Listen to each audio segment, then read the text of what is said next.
Hey, my name's Ken with DesirableMind.com.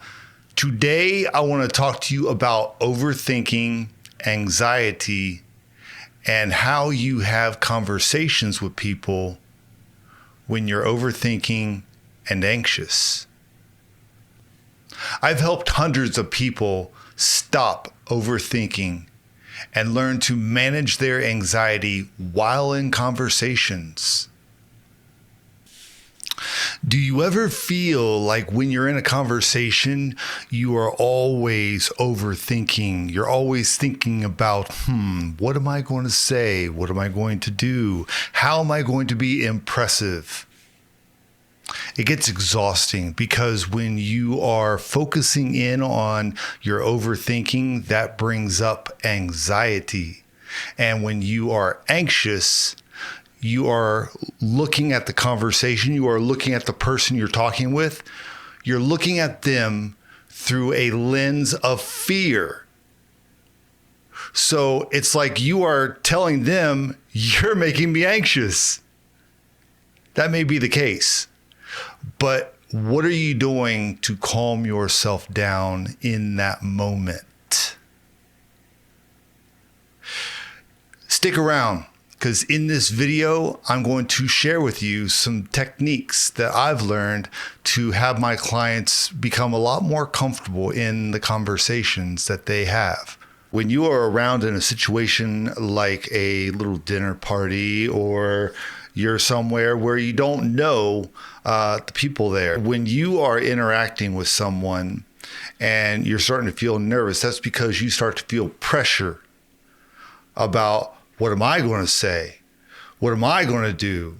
How are they looking at me? If you turn that around and you just focus on them, don't be an inquisitor, okay? Because that's kind of weird, okay?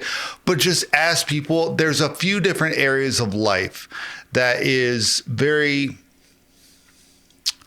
common for people to inquire about. Kids, home, work, fun hobbies, activities. You just kind of be like, oh, so, what do you like to do with your time? What do you like to do? What did you do last week? I'll be like, hey, so, what was really cool about last week? I mean, if you express a genuine interest in someone and you're asking about their week, asking about their day, whatever, but you give them the opportunity. And then when they start sharing stuff with you about the common core areas of their life, probably 9 times out of 10, you're going to be able to identify with one of those things that they're talking about. And you're like, oh yeah, my sink got clogged up too, and I had to do this and that, whatever. But the point is that you create a space for commonalities to be shared. I'm not a sports fan, okay?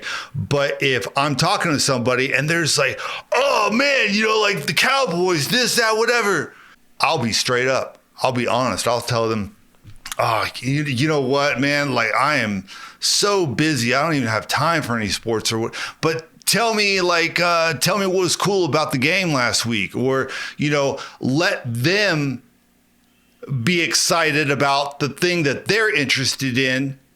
And then ask them questions. You can be the student.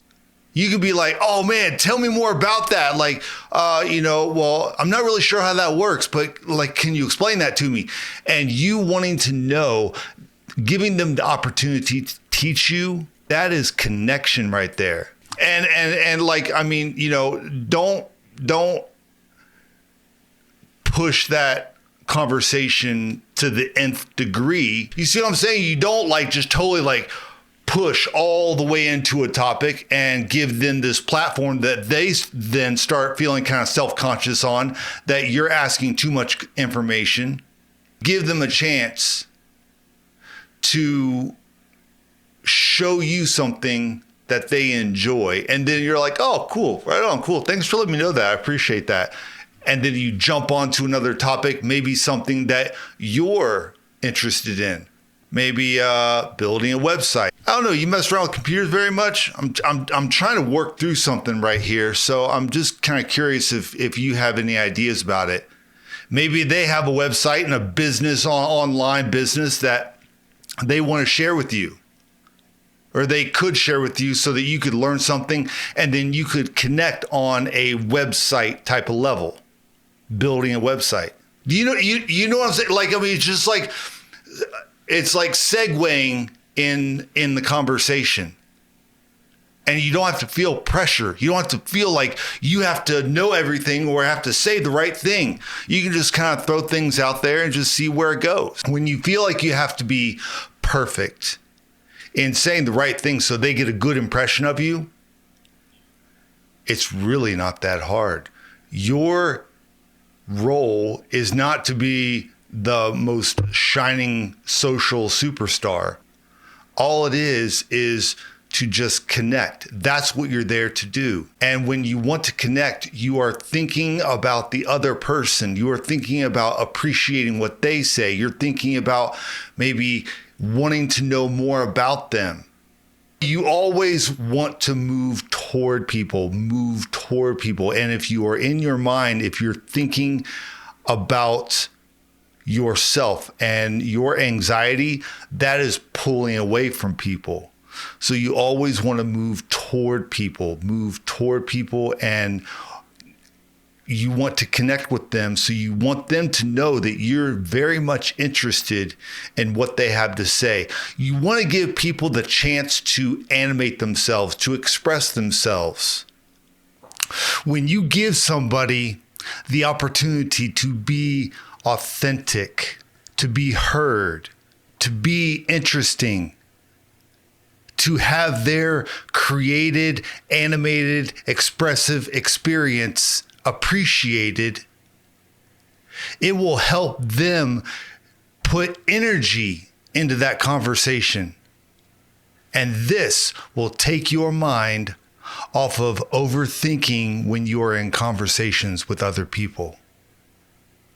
I hope you guys enjoyed this video. Please like and subscribe to my channel. I will be putting out a lot more videos and I hope that you will enjoy them. Please comment down below because I would love some topics to analyze in my videos. Talk to you guys later. Bye.